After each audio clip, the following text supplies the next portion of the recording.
Hello. कैसे हो आप सब लोग। करंट अफेयर सीरीज में आप सभी का हार्दिक स्वागत है। बहुत बार ऐसा होता है कि करंट अफेयर्स में 10-12 से ज़्यादा सवाल इंपॉर्टेंट नहीं आते हैं, तो एक दिन को छोड़ के दूसरे दिन अगर 2 दिनों के साथ क्लास हो सकती है।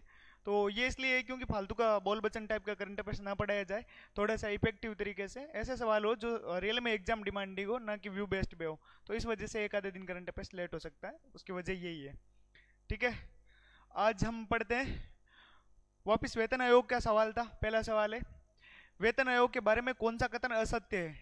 एक तो असत्य वाली चीज को ध्यान रखना है। सत्य असत्य में प्रथम वेतन आयोग के अध्यक्ष श्रीनिवास वरदाचार्य थे, जिसको शॉर्ट में बोले थे एस वरदाचार्य।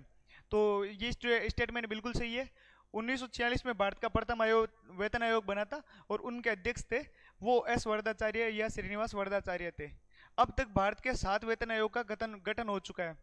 अगर करंट वाले को छोड़ दिया जाए तो ये कथन भी सत्य है कि अभी 8वां गठन हुआ है, तो इससे पूर्ववर्ती जो है वो 7 वेतन आयोगों का गठन हो चुका है और 2013 में गठन हुआ था लास्ट, इससे पहले वाले का, जिसके पूरा वेतन आयोग प्रॉपर तरीके से 2016 में बना था और जिसके अध्यक्ष थे ए के माथुर, जिनके अध्यक्ष ए के माथुर थे।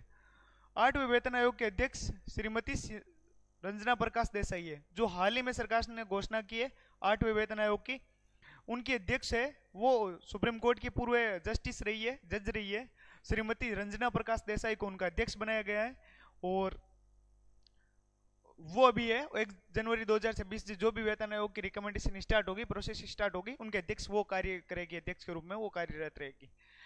अगला स्टेटमेंट है, 7वें वेतन आयोग के अध्यक्ष बी एन श्री कृष्णा थे। ये स्टेटमेंट गलत है। बी एन श्री कृष्णा 6वें वेतन आयोग के अध्यक्ष थे। 7वें वेतन आयोग के अध्यक्ष श्री अशोक कुमार माथुर या ए के माथुर थे, तो इस वजह से ये स्टेटमेंट गलत है। अगला सवाल है, हाल ही में भारत का किस देश के साथ 10 वर्षीय रक्षा समझौता हुआ है। भारत और संयुक्त राज्य अमेरिका यूएसए के साथ एक 10 वर्षीय डिफेंस एग्रीमेंट हुआ है, जिसमें कुछ डिफेंस इक्विपमेंट है, रक्षा उपकरण है, उनका समझौता किया जाएगा, एक दूसरे से शेयरिंग की जाएगी। कुछ टेक्नोलॉजी है वो एक दूसरे के साथ मिलके बनी जाएगी। भारत के लिए इसमें सबसे पॉजिटिव पक्ष ये है कि भारत पहली बार यूएसए के साथ तेजस जैसी टेक्नोलॉजी, तेजस विमान की स्वदेशी टेक्नोलॉजी है वो यूएसए जैसे देश को शेयर करेगा, तो उसमें भारत का कद इंटरनेशनल लेवल पर टेक्नोलॉजी के मामले में बढ़ेगा। ये आपको देखने को मिलेगा कि तेजस है वो भारत के मामले में बहुत बड़ी उपलब्धि है और संयुक्त राज्य अमेरिका तेजस की टेक्नोलॉजी को अपने वहां के उपकरणों में, अपने वहां के विमानों में शामिल करेगा। ये भारत के लिए एक पॉजिटिव पक्ष है। अगला स्टेटमेंट है, अभी ये राज्य है, इन राज्यों की बनने 1 नवंबर से लगभग राज्य बनने स्टार्ट हुए थे भारत में। 26, 27 और 28 नंबर के राज्य है वो 1 नवंबर 2000 की साल से स्टार्ट हुए थे। भारत में जब 25 राज्य थे, उनके बाद कुछ नए राज्यों की डिमांड थी, उनसे संबंधित अगला सवाल है, छत्तीसगढ़ राज्य का गठन मध्य प्रदेश से अलग होकर हुआ था। तो ये स्टेटमेंट बिल्कुल सही है। भारत में 3 राज्य बने थे 26वें, 27वें, 28वें में। एक तो बना था छत्तीसगढ़, एक बना उत्तराखंड और एक बना झारखंड। जिसमें छत्तीसगढ़ का गठन है वो मध्य प्रदेश राज्य की बाउंड्री से अलग होकर बना था। बिहार से झारखंड राज्य का गठन हुआ था, बिहार से अलग होकर एक छोटे से प्रांत के रूप में या ठीक ठाक आदिवासी प्रांत के रूप में हुआ था, वो झारखंड प्रांत का गठन हुआ था। उसके बाद उत्तर प्रदेश से एक राज्य के रूप में उत्तराखंड का गठन हुआ था। इन राज्यों का गठन यही सवाल था, छत्तीसगढ़ राज्य से अलग होके, छत्तीसगढ़ राज्य का गठन है वो मध्य प्रदेश से अलग होकर हुआ, उत्तराखंड राज्य का गठन यूपी से अलग हुआ और झारखंड का बिहार के विभाजन से हुआ। ठीक, यह स्टेटमेंट बिल्कुल सही है। और अनुच्छेद 3, जो भारतीय संविधान का अनुच्छेद 3 है, उसके तहत राज्यों का गठन किया जाता है, एक प्रॉपर कानून बनता है, एक्ट बनता है। राष्ट्रपति महोदय पहले उस एक्ट के बारे में रिकमेंडेशन भेजते हैं, पूर्व उनका बोलते हैं कि वो एक सरकार को बोलते हैं कि यह राज्य बनाओ। हालांकि मंत्रिमंडल की सहमति से बोला जाता है, पर ऐसा बोला जाता है कि राष्ट्रपति एक पहले बोलते हैं, उसके बाद सरकार है वो एक कानून लाती है। सरकार कानून के लाने के बाद एक ड्राफ्ट प्रारूप है वो उन राज्यों को भेजते हैं जिनमें चेंजेस होना है। राज्य अपनी सहमति दे या असहमति दे, सेंट्रल सरकार जो चाहे वो कर सकती है। उनकी सहमति एक नैतिक रूप से भेजी जाती है, संविधान ने दिया है, उनको अधिकार दिया है संघवाद के रूप में, तो राज्यों के पास ऐसा भेजा जाता है। राज्य चाहे तो हाँ करे या ना करे, सरकार चाहेगी वो कर देगी। ये ठीक ऐसा ही होता है जैसे जम्मू कश्मीर राज्य के मामले में हुआ, वहां पे विधानसभा थी भी नहीं, तो वहां पे राज्यपाल की सहमति, राज्य सरकार की सहमति मान ली गई। तो यही हो सकता है कि अनुच्छेद 3 के तहत इन राज्यों का गठन हुआ था, 26वें, 27वें और 28वें राज्य के रूप में गठन हुआ था। तो ये आपको ध्यान रखना है। एक इंटरेस्टिंग सवाल ये है, कि दुनिया में पहली एक उदार देश की महिला प्रधानमंत्री बनी है और उसका विरोध ही महिलाएं कर रही है। वजह यह है जापान की पहली महिला प्रधानमंत्री। तो ऑप्शन दिए गए हैं, आपको आंसर याद रखना है। साने ताकाइची है वो जापान की पहली महिला प्रधानमंत्री बनी है। जापान के इतिहास में महिला प्रधानमंत्री पहली बार बनने के बाद भी उनका विरोध हो रहा है। उसकी बड़े वजह यही है कि साने ताकाइची है वो थोड़ी सी दक्षिणपंथी मानी जाती है। उनका ये मानना है कि परिवार का ढांचा ऊपर होता है, स्वतंत्रता बाद में होती है, संयुक्त परिवार की व्यवस्था होनी चाहिए, परिवार को बचाना चाहिए। ये वो थोड़े से ऐसे मान लो कि जड़ मूल्यों को समर्थित करती है जो दक्षिणपंथी मूल्य होते हैं, जिसकी वजह से महिलाएं विरोध कर रही है। इनका ये भी मानना है कि परिवार को बचाने के लिए व्यक्तिगत स्वतंत्रता को कम रखा जाना चाहिए, महिलाओं की स्वतंत्रता को कम रखा जाना चाहिए। हालांकि इन्होंने खुद अपने डिवोर्स किए हैं, पर ये तलाक की विरोधी है। इन्होंने एक या दो बार तलाक किया है, ये शादीशुदा नहीं है। फिर भी इनका ये मानना है कि शादी जैसे व्यवस्था को या शादी जैसी संस्था को बचाया जाना चाहिए। तो साने ताकाची है वो जापान की महिला प्रधानमंत्री है। इनका जापानी महिलाएं विरोध कर रही है, फिर भी ये प्रधानमंत्री तो बन नहीं गई। तो ये याद रखना है आपको। टेनिस का जापान ओपन किसने जीता है? टेनिस का जापान ओपन है वो महिलाओं का जो ओपन कप है वो किसने जीता है? इसमें 4 ऑप्शन है, बेलिंडा बेकेंड्स, लिंडा नोस्कोवा और 2 ऑप्शन सोफी डिवाइन वगैरह, वो तो क्रिकेटर है। तो इसका आंसर होगा बेलिंडा बेकेंड्स। और इन्होंने लिंडा नोस्कोवा को, नाम भी कैसे है, नोस्कोवा को हराया है। तो आपको याद रखना है बेलिंडा बेकेंड्स। शायद कम पूछने के चांस है, फिर भी याद रख लो। त्रिशूल सैन्य अभ्यास किनके मध्य होता है? हाल ही में भारत में एक त्रिशूल सैन्य अभ्यास चल रहा है, और ये चल रहा है राजस्थान की जो बॉर्डर डिस्ट्रिक्ट्स है अपने जैसलमेर जोधपुर है उनके साथ से लेके कच्छ के रन तक चल रहा है, गुजरात तक चल रहा है। ऑप्शन आपके सामने है भारत पाकिस्तान। कभी नहीं होगा भारत और पाकिस्तान के बीच ऐसा सैन्य अभ्यास। भारत और नेपाल के बीच भी ऐसा सैन्य अभ्यास नहीं हो रहा। भारत की तीनों सेनाओं के मध्य, इसका आंसर ये है, भारत की तीनों सेनाओं के मध्य ये सैन्य अभ्यास हो रहा है, जिसका नाम ऑपरेशन त्रिशूल है। ये वाला ऑपरेशन है वो मरुस्थलीय क्षेत्र में हो रहा है। तीनों सेनाओं के मध्य सामंजस्य बिठाने के लिए अभ्यास हो रहा है, अलग अलग तरीके से प्रैक्टिस की जाती है। तो ये आपको याद रखना है, भारत की तीनों सेनाओं के मध्य ऑपरेशन त्रिशूल हो रहा है। तो याद रखना है। भारत देश का सबसे ऊंचा एयरफील्ड कौन सी जगह है?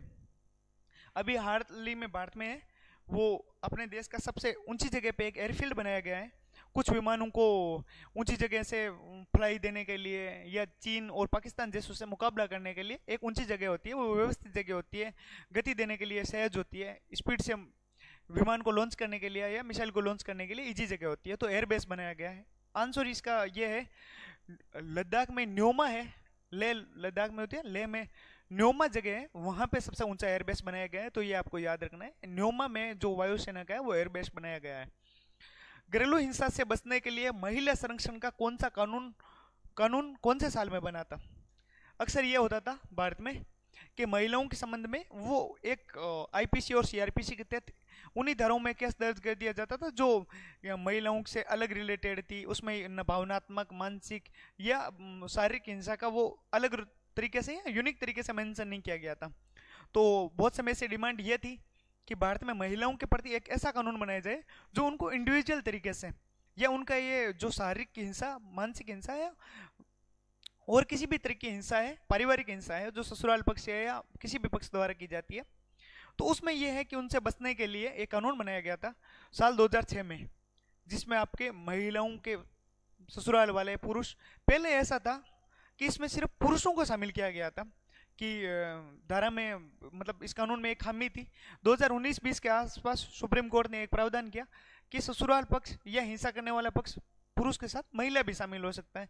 तो उस परिवार की महिलाओं को भी शामिल कर लिया गया था कि भाई ससुराल पक्ष की महिलाएं हैं वो भी इस कानून के तहत शामिल होगी, वो भी अपराधी में काउंट की जाएगी। ये सुप्रीम कोर्ट ने ऐड किया था बाद में 2020-21 के आसपास। तो ये आपको याद ध्यान रखना है।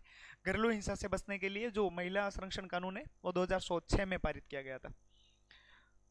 अगला सवाल पाकिस्तान से संबंधित है। पाकिस्तान को हमेशा ये लगता है कि वो भारत के मुकाबले का देश है, तो वो अपने हिसाब से कोशिश करता है। वहाँ के प्रधानमंत्री है शाहबाज शरीफ, वो दुनिया भर में घूमते हैं कि आप हमारी ज़मीन ले लो पर हमें कुछ संगठनों में शामिल करो। ये संगठन इसी से शामिल है, 2 गरीबों प्लस 1 अमीर के साथ मिलकर एक संगठन बना है, गल्फ कैस्पिशियन, इसका नाम कैस्पिशियन होगा, कैस्पिशियन सागर होता है, डिफेंस एंड सिक्योरिटी अलायंस। जो कैस्पिशियन सागर का है वो डिफेंस एंड सिक्योरिटी अलायंस है, वो किन देशों के मध्य हुआ है? आपके सामने ऑप्शन है पर इसका आंसर होगा पाकिस्तान, यूएई संयुक्त अरब अमीरात जिसका दुबई राजधानी है, और तीसरा अजरबैजान, आर्मेनिया अजरबैजान होता है उसमें अजरबैजान एक देश है। उस देश, तीन देशों के साथ मिलकर हुआ है। इनका ये है कि कैस्पिशियन सागर के आसपास वाले देश है वो तीनों देश मिलके आपस में डिफेंस और सिक्योरिटी एग्रीमेंट करेंगे। इनके बीच ऐसी डील होगी कि जैसे भारत का भारत का quad, sorry, Bharat, Japan, Australia और संयुक्त राज्य अमेरिका के बीच जो डिफेंस एग्रीमेंट है, जिसका चाइना लगातार विरोध करता है कि ये सा सैन्य समझौता है वो दुनिया भर में नाटो की तरह काम करता है और हिंद महासागर के शांति को भंग करता है। तो आप, पाकिस्तान भी यही चाहता है कि हमारा भी एक विकल्प ऐसा हो जिसमें यूएई शामिल हुआ है। इन दो गरीब देशों के बीच एक यूएई जो इनको इनका मीटिंग करवाने के लिए ऑफिस उपलब्ध करवाएगा। बाकी हालांकि इन दोनों दो देशों के पास ऐसा कुछ भी नहीं है, बट याद रखने के लिए या करंट अफेयर्स अपडेट के लिए इतना सवाल याद रख लो कि कैस्पिशियन सागर से संबंधित डिफेंस और सिक्योरिटी एग्रीमेंट है वो किन देशों के मध्य है। अगला सवाल, कौन से प्राचीन भारतीय वेद को आयुर्वेद के जनक के रूप में माना जाता है? वैद्य होते थे, कौन से थे वो आयुर्वेद के जनक माने जाते थे? आपको इनमें चार ऑप्शन दिए गए हैं, सुश्रुत, धन्वंतरी, चरक, नागार्जुन। तो इसमें आपका आंसर होगा नागार्जुन, सॉरी चरक।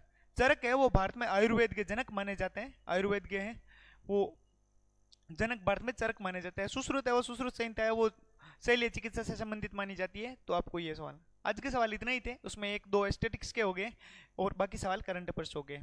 आपका धन्यवाद वीडियो के अंत तक बने रहने के लिए। Thank you.